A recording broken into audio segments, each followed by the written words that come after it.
Buenas tardes con todos y todas. A nombre del Ministerio de Educación les damos la bienvenida a este webinar titulado Continuidad académica y equidad, prevención de la interrupción de estudios universitarios. En este espacio exploraremos estrategias y acciones clave para enfrentar uno de los principales desafíos de la educación superior en nuestro país, que es prevenir la interrupción de estudios universitarios.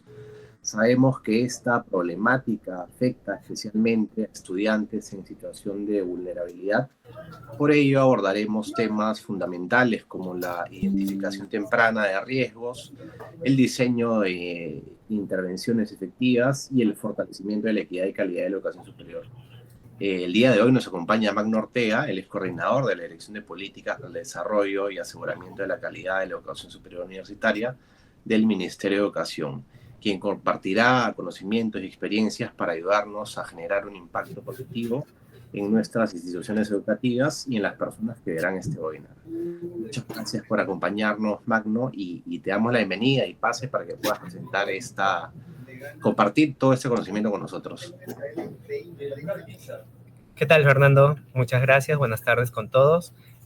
Como bien comenta Fernando, lo que voy a explicar a continuación es un poco la experiencia que se ha tenido desde el Ministerio de Educación a través de los años en el tema de la prevención de interrupción de estudios y como resultado justamente tuvimos la presentación y aprobación de los lineamientos aprobados por la Resolución Viceministerial 095-2024. Entonces, con eso comienzo a dar la presentación. ¿Me confirman, Fernando, que ya estoy con mi pantalla compartida, por favor?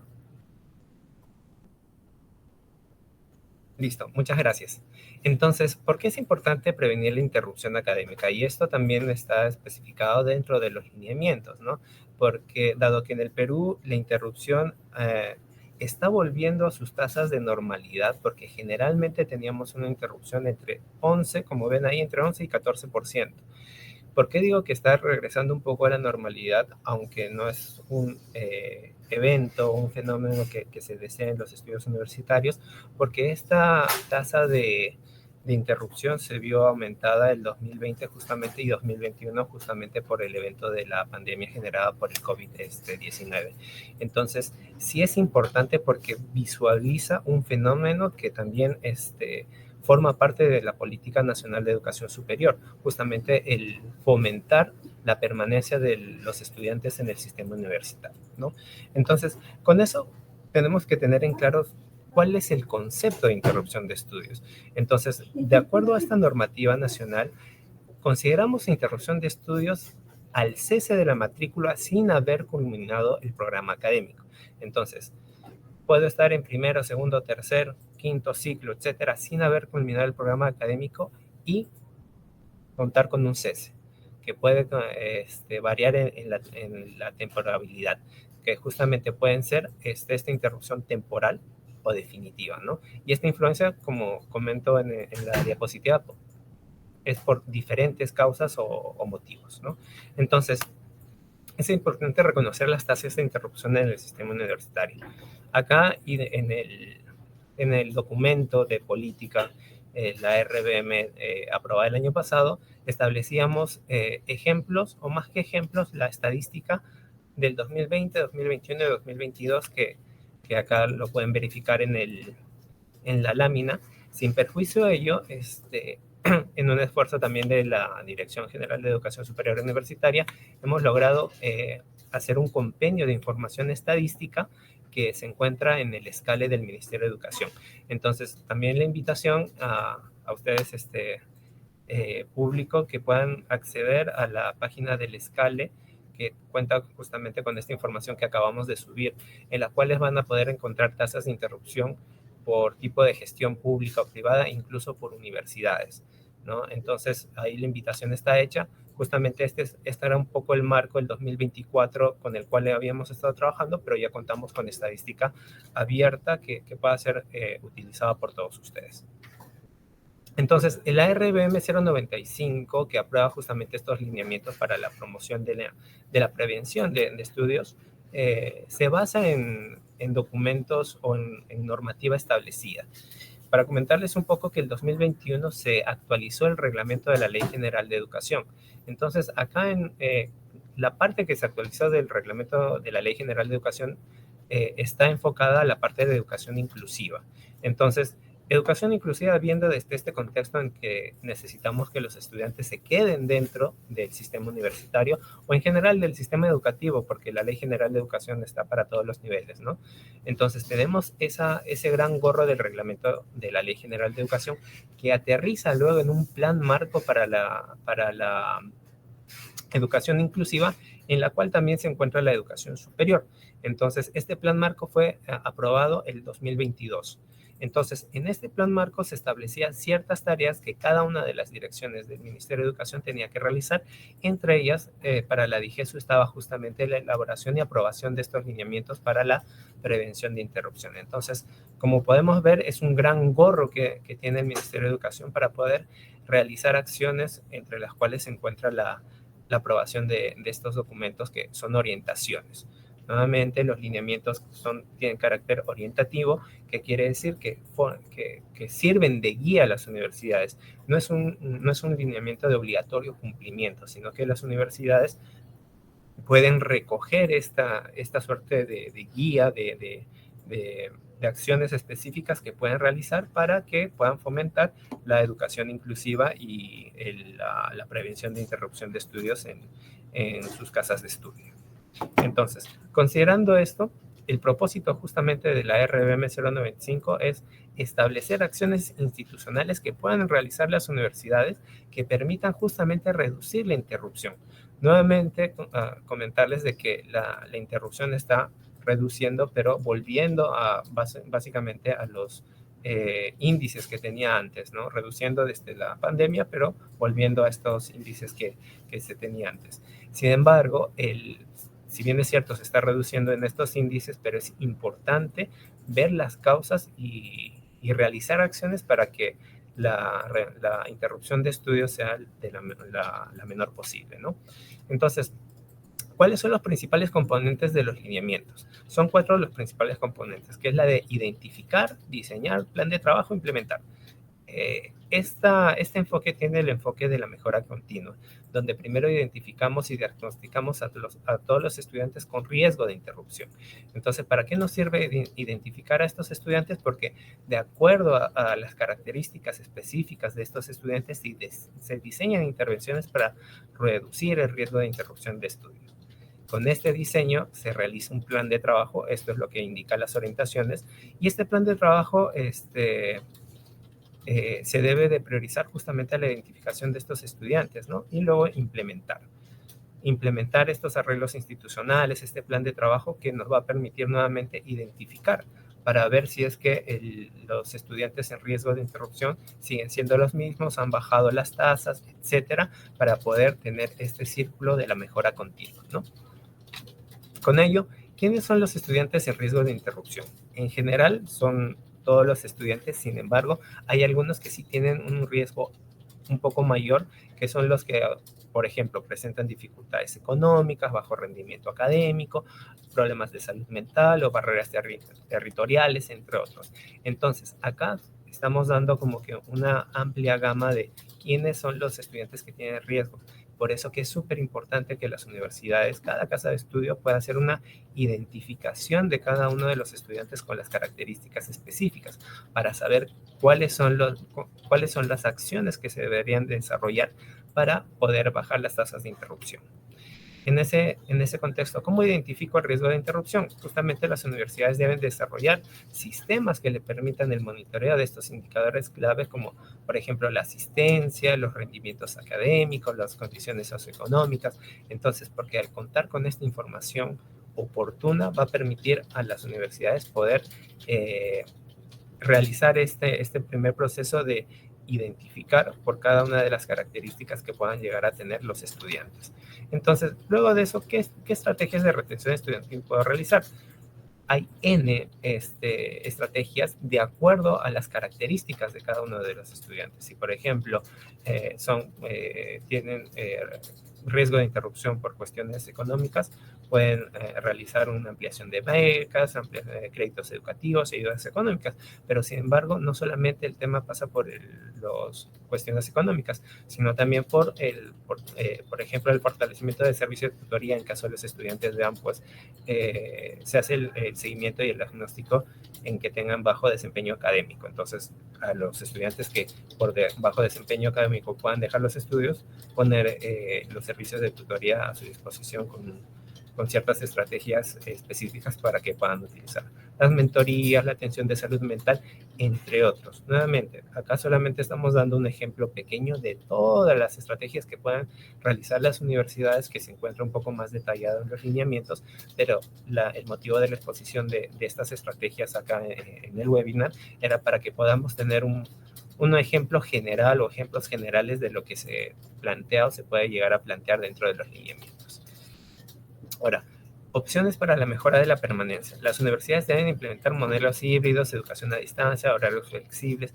Nuevamente, todo esto de acuerdo a lo que ellos diagnostiquen en la verificación de los estudiantes.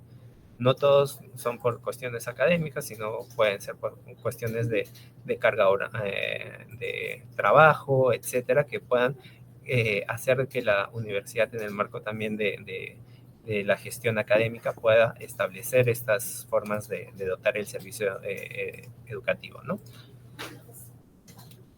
Eso sí es súper importante, siempre garantizar la sostenibilidad de las estrategias, porque en ciertas ocasiones las universidades tienen una muy buena intención y hacen una estrategia que de repente lo hacen 1 o 2 años. Lo importante acá, dentro de las recomendaciones que se hacen a las universidades en estos lineamientos, se enfatiza que se deba de garantizar la sostenibilidad de estas estrategias, de que, como se diría comúnmente, que no sea pan de un día, sino que pueda realizarse estas estrategias con la continuidad financiera, normativas, etcétera, ¿no? Para que se pueda establecer como una política institucional, porque estas ya deberían ser políticas de cada casa de estudio, ¿no? Ahora, ¿cuáles son los retos para la implementación de estos lineamientos? Hay barreras de diferentes tipos. Hay las barreras, por ejemplo, estructurales en la gestión universitaria, en las cuales se puede llegar a contar o no con información y desde ahí comenzar. La necesidad de articulación, ¿no?, entre las universidades y el Estado, inclusive la necesidad de articulación en la misma universidad, porque a veces los servicios de acceso al estudiante, o por ejemplo son las oficinas de admisión, no tienen mucha comunicación con las de bienestar universitario, con los de las agencias académicas, etcétera. Entonces necesitamos que la universidad tenga esa articulación, y también la articulación con el Estado, con el Ministerio de Educación, con el Ministerio de Economía, de ser el caso de universidades públicas, ¿no?, en las cuales se puedan sustentar las necesidades para poder implementar justamente lo establecido en los lineamientos. Y sobre todo un monitoreo y evaluación constante. Como hemos visto, la mirada que tienen estos lineamientos es de un esquema de la mejora continua, porque sin el monitoreo y evaluación constante de la implementación de las estrategias que establezca la universidad, no se va a poder verificar los impactos que tengan estas estrategias sobre los estudiantes, ¿no? Entonces, ¿cómo fortalecemos la continuidad académica?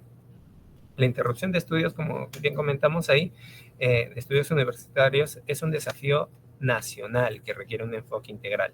Y justamente lo que hace estos lineamientos es darles esta guía, estas orientaciones a las universidades, nuevamente en el marco de su autonomía, tanto académica, económica, financiera, administrativa y de gobierno, para que puedan implementar medidas que favorezcan y fortalezcan la permanencia estudiantil, y que justamente los estudiantes que logran un ingreso a las universidades puedan culminar sus estudios y que puedan a posterior desenvolverse en la vida profesional.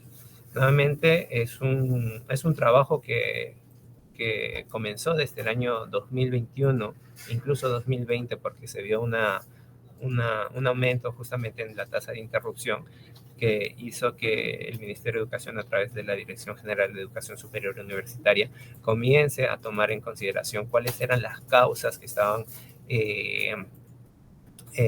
haciendo que estos índices aumenten, y justamente por la información con la que contábamos, el Ministerio de Educación en el 2021 y el 2022 pudo financiar chips de conectividad para estudiantes de pregrado y docentes. Entonces, ese es un ejemplo de tantos que desde el Ministerio se realizó. Sin embargo, y sin perjuicio a ello, se hizo estas acciones apoyando a las universidades, dado que las universidades, como les comento, son las encargadas, dado su autonomía, a realizar estas acciones, ¿no? Entonces, nuevamente, las acciones, estrategias que realiza el Ministerio y esperamos que las mismas universidades, a través de la implementación de estas orientaciones, puedan tener como resultado que las tasas de interrupción puedan disminuir cada vez más. Y nuevamente les hago la invitación a que puedan revisar la información con la que contamos en el Ministerio de Educación acerca de la educación universitaria en la página del ESCALE, ¿no? De esta página administrada por la Unidad de Estadística del Ministerio de Educación, que en trabajo conjunto con la Dirección General de Educación Superior Universitaria ha puesto a disposición esta información, no solamente de tasas de interrupción, sino también van a poder encontrar información acerca de cantidad de matriculados por universidad, por región, y por diferentes aspectos. Entonces, matriculados, postulantes, ingresantes, docentes, administrativos. Entonces, es una gran plataforma y una gran vía en la cual ustedes van a poder también revisar indicadores e información clave con la que contamos en el Ministerio, y que también la ponemos a disposición a todo aquel que necesite hacer uso de esta información. Bueno, y con eso termino la presentación del día de hoy. Justamente ha sido una presentación en la cual se buscaba dar los principios de los lineamientos, nuevamente viendo que la prevención de la interrupción de estudios tiene que tener esta mirada de mejora continua siempre, en la de planificar, hacer, verificar y actuar. Y bueno, con eso terminaría el día de hoy. Doy paso también a Fernando, que puede llegar a tener también preguntas del público. Muchísimas gracias, Magno, por la presentación. De hecho, ahorita al comienzo tenemos bastantes saludos de diferentes personas, de diferentes partes del país, de Arequipa, veo por ahí también de Sullana.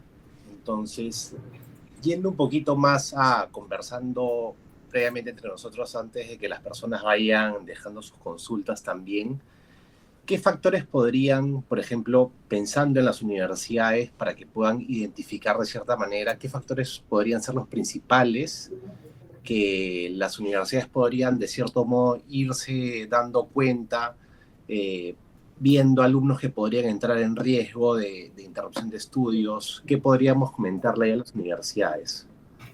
Bueno, básicamente uno de los primeros puntos que se podría llegar a tomar en cuenta es las notas, el rendimiento académico que tienen los estudiantes para poder evidenciar también, ¿no? Hay algunos estudiantes que de repente tienen calificaciones bajas, ¿no? En las cuales se podría direccionar justamente los servicios de tutoría, de asesoría psicopedagógica, etcétera, ¿no? Eso creo que es un primer punto que se puede llegar a considerar. Nuevamente, todas las estrategias que puedan nacer de las universidades tienen que ser basadas en datos, ¿no? Si hay algún porcentaje de estudiantes que tienen problemas con asistencia, y esa asistencia de repente en entrevistas con ellos pueden indicarse que es a través de que necesitan, no sé, recursos, y para eso trabajan, y necesitan recursos para pagarse la estancia porque viene de provincia, y de repente la universidad puede decir, oye, necesito hacer gestión para ampliar la cobertura de la residencia universitaria, o la cobertura de las raciones del comedor, etcétera, ¿no? Entonces, siempre lo importante en la línea de la interrupción es tener la información confiable y oportuna, ¿no? Y ahí pensando en los docentes, ¿existe alguna herramienta o capacitación que podrían recibir ellos para también ellos de cierto modo ir identificando esto? Sí, efectivamente, o sea, justamente dentro de las estrategias institucionales, cuando el número te indica, te dice algo, ¿no? Algo está pasando, el número te dice eso, ¿no? Oye, hay una baja eh, participación de los estudiantes en clases. Entonces, al ver esto, la universidad puede decir, debo hacer una estrategia para verificar el por qué. Entonces puede llegar a completar las capacitaciones que pueden llegar a contar los docentes, como para poder hacer un seguimiento a esto, de repente tener un poco más de contacto con los estudiantes para verificar, porque podría llegar a determinarse que el docente pueda llegar a hacer este primer filtro, etcétera. O sea, es un trabajo conjunto justamente de la universidad. Yo estoy dando un ejemplo, que podrían haber otros ejemplos, y justamente es sobre la autonomía que tiene cada universidad el decidir, ¿no? También autonomía basada en los recursos que puede llegar a contar o las estrategias, ¿no? Y en algún momento también mencionaste el tema de salud mental. O sea, debería haber también una especie de acompañamiento para estos estudiantes que están pasando por este tema, ¿no? Sí, efectivamente, yo creo que estos lineamientos aprobados en 2024 como que también transversalizan un poco las actividades y acciones que hemos estado realizando desde el Ministerio de Educación. También tenemos unos lineamientos para la implementación de la promoción de la salud mental en las universidades, ¿no? Entonces veíamos en esos lineamientos el tema del estrés, de la ansiedad que pueda llegar a provocar la nueva vida universitaria, por ejemplo, a estudiantes de primero, segundo ciclo, ¿no? Y otras acciones o más que acciones, fenómenos que puedan estar pasando los estudiantes en el transcurso de su vida universitaria, ¿no? Entonces también eso podría llegar a ser un indicador, ¿no?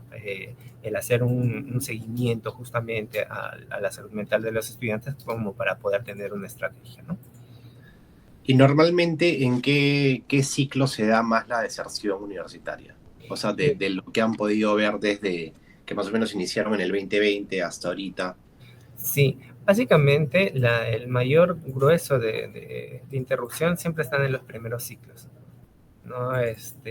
Dado que es ahí donde pasan más cosas sobre la persona, el estudiante como persona, ¿no? Justamente el tema de salud mental, etcétera, etcétera. Generalmente los estudiantes ya de ciclos avanzados, como que ya es como ese fortalecimiento de la capacidad que tiene el estudiante como para poder adaptarse, ¿no? No solamente a la vida universitaria, sino también al entorno y al final eso repercute en que estos estudiantes de últimos ciclos tienen una menor posibilidad de tener interrupción, aunque sí las tienes, no digo que sea cero, pero mayormente la tienen pues los estudiantes de primeros ciclos. Claro, porque justamente ya están culminando sus estudios, entonces ya simplemente les queda un último empujón para terminar, ¿no? Uh -huh. Y como última recomendación, ¿qué podríamos comentarle o recomendarle a los estudiantes que puedan ver este webinar o a los padres para, de cierto modo, tratar de que esto no ocurra, ¿no? Sí, de hecho, si bien es cierto, los lineamientos son para que las universidades como instituciones puedan realizar acciones, yo creo que también los estudiantes y los padres de familia podrían revisar los mismos como para poder ver qué es lo que podrían llegar obviamente, a solicitar, a verificar en las casas de estudio, qué es lo que se brinda o no se brinda y poder ver la factibilidad de que la puedan ofrecer en la casa de estudios, ¿no? O sea, yo creo que uno conociendo posibilidades que se puedan realizar dentro de las universidades se puede replicar, ¿no? Inclusive yo recuerdo una experiencia de una universidad que implementaba el tema de hermano mayor, que eran justamente estos estudiantes de últimos ciclos que compartían experiencias con los estudiantes de primeros ciclos que les ayudaron a estos estudiantes de últimos ciclos a continuar la carrera. Entonces, mira que no es un tema de contratar a alguien adicional o de adquirir más implementos o lo que fuera, simplemente es tener una estrategia en la cual a los alumnos de ciclos avanzados los promocionaban y les daban inclusive algunos créditos adicionales como para poder ayudar justamente a estos estudiantes de nuevo ingreso. Claro, como una especie de mentoría, ¿no? Exacto. Genial. Y ahí a las universidades, ¿qué podríamos recomendarles para ir culminando con este webinar? Yo creo que lo básico que voy a poder recomendar para las universidades es contar con información. Yo les puedo decir, miren, tienen que aumentar las raciones, tienen que aumentar la capacidad de las residencias universitarias o del servicio de transporte o lo que fuera. Pero eso caería en saco roto si es que efectivamente la evidencia no la acompaña. Entonces, y además, yo creo que justamente la información y con las estrategias que tengan las universidades, pueden hacer de que no todo se necesite, como te comentaba, recursos. Por ejemplo, ya como para poder vincular un poco, para el tema de la implementación del servicio para personas con discapacidad, había un caso de una universidad que tenía estudiantes con discapacidad motora que estaban en silla de ruedas, y entonces la universidad decía, oye, es que yo no tengo como para poder adquirir un ascensor, y además es un proyecto, un IOAR, etcétera, etcétera. Entonces, simplemente Pero lo que hicieron fue ahí puede ser fácil como organizarse y mover esas clases al a primer primeros piso. pisos, ¿sí? Exacto. Entonces, las estrategias pueden ser un montón, un montón. O sea, inclusive universidades que de repente sí tenían los recursos pueden implementarla. O sea, el tema, y no quiero decir de que todo tiene que ser con bajo costo, pero el tema Claro, es de cómo la universidad se puede llegar a gestionar, cómo la universidad puede llegar a gestionar las actividades y las acciones dentro de la universidad para hacer cosas, en este caso específico, para la promoción de la prevención de interrupción de estudios, ¿no? genial. Muchísimas gracias, Magno. Gracias por toda esta información compartida. Ahí más adelante te voy a pedir el link que mencionaste para Uh-huh. poderlo pegar en la caja de comentarios. Uh-huh. Y gracias también a las personas que se han conectado con nosotros. Los invitamos a seguir viendo los webinars que vamos a tener durante todo este año. Ya para el 4 de marzo, me parece, arrancamos con el primer ciclo de webinars que será sobre investigación, y así continuaremos todo el año. Muchísimas gracias, Magno, y gracias a todas las personas que conectaron hoy con nosotros. Muchas gracias. Hasta luego.